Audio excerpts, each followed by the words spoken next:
Okay, thank you. So Feed Gene is about, as you can see in the logo, about feed, about genetics, and about animals that we feed.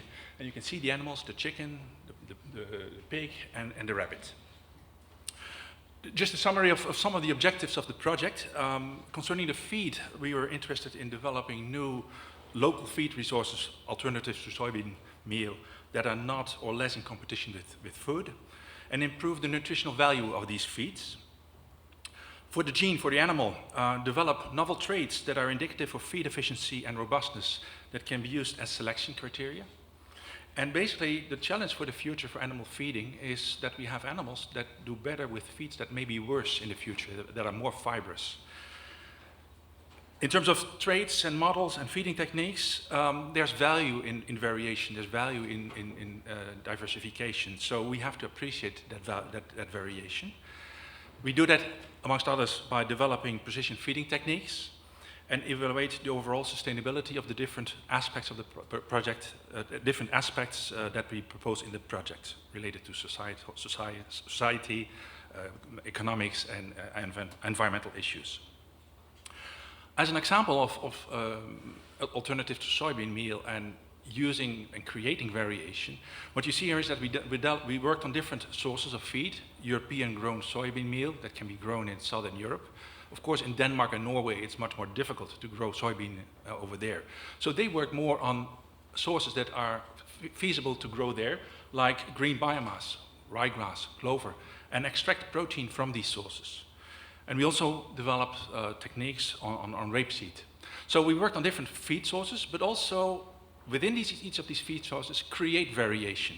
Because, for instance, just take the example in the middle for green protein from green biomass. If you can extract protein from the green biomass, what is left over is a high fibrous residue that may not be suitable for pigs, but that can be suitable for sows or rabbits or ruminants. So we can create variation and manage that variation. When we looked at the environmental impact of these different sources compared to Brazilian soybean meal, the use of, on average, these alternative feed ingredients reduced the impact on climate change by 3 to 8%, increased land use by 2 to 12%, and it results in a transfer of impact and also a transfer of responsibility, which is of course a very good thing, because Brazil is far from our home. If we have to do, if we produce it here and if we create problems here, it is our responsibility. So having that responsibility close to the house, in our backyard, is important. As for the animal is concerned, we developed techniques to measure digestibility of fiber, of feeds, with a very simple technique using NIR spectra of feces. And we looked at the large scale using the different feeds, conventional diet or high fiber diet, in more than 1,000 pigs. So we developed the techniques to measure that on a large scale, not in metabolic cages, which are very laborious and not so animal friendly. And what we found is that digestibility is heritable, which is of course a very interesting thing because then it can be used in animal selection. And what was good also is that we found favorable correlations with feed conversion ratio, feed intake, and lean meat percentage. Perfect, great. But unfavorable correlations with daily gain, carcass yield, and meat quality. So there are trade-offs, and we have to see if we can separate out the positive effects, like for digestibility, making animals more efficient with a poor quality diet, and not having an impact on the negative aspects. As for the feeding techniques, we worked on precision feeding, and what you see here is a graph of average daily feed intake versus average daily gain. And what you can see is that animals can have the same average daily gain but consume different quantities of feed. Because there's variation among animals, and because variation is a natural aspect of biology. If you feed a group of pigs, you have to make a decision about which animal in that population am I going to feed.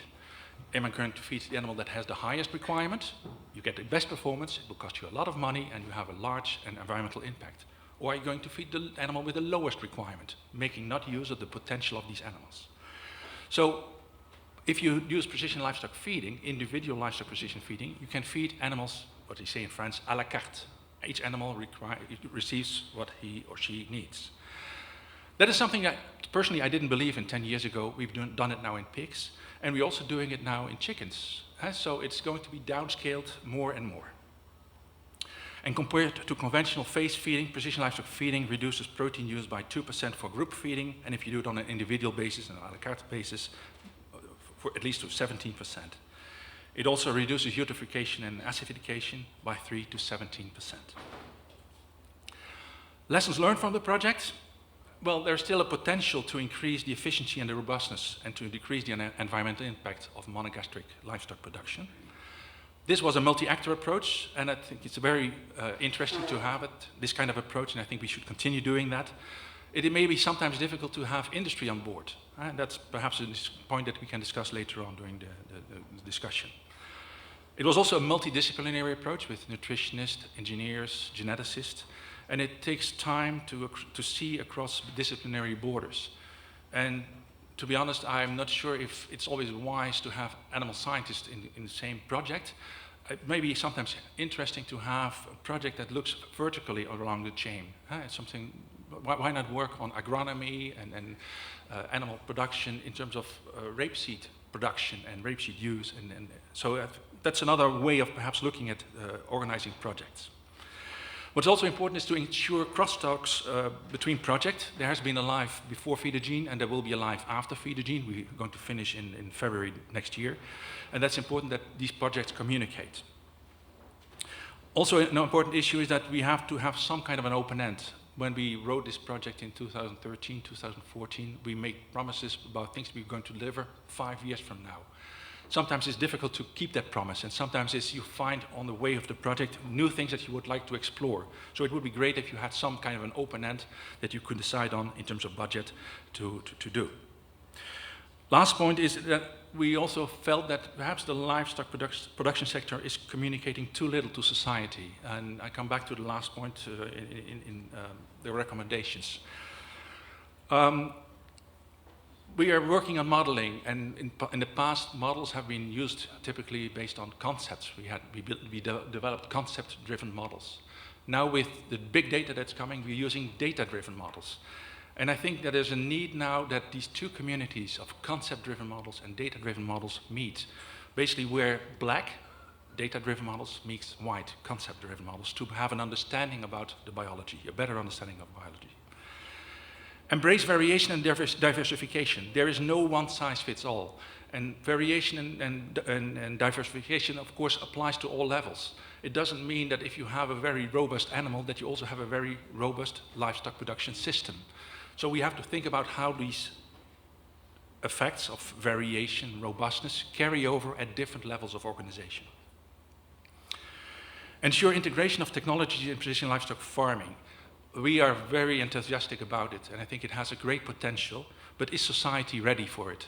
Because it may be seen as a further industrialization of animal production.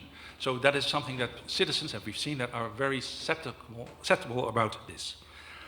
And last point, reduce the gap between citizens and consumers through better communication. Citizens and consumers can be the same person, but they can express different opinions in their behavior.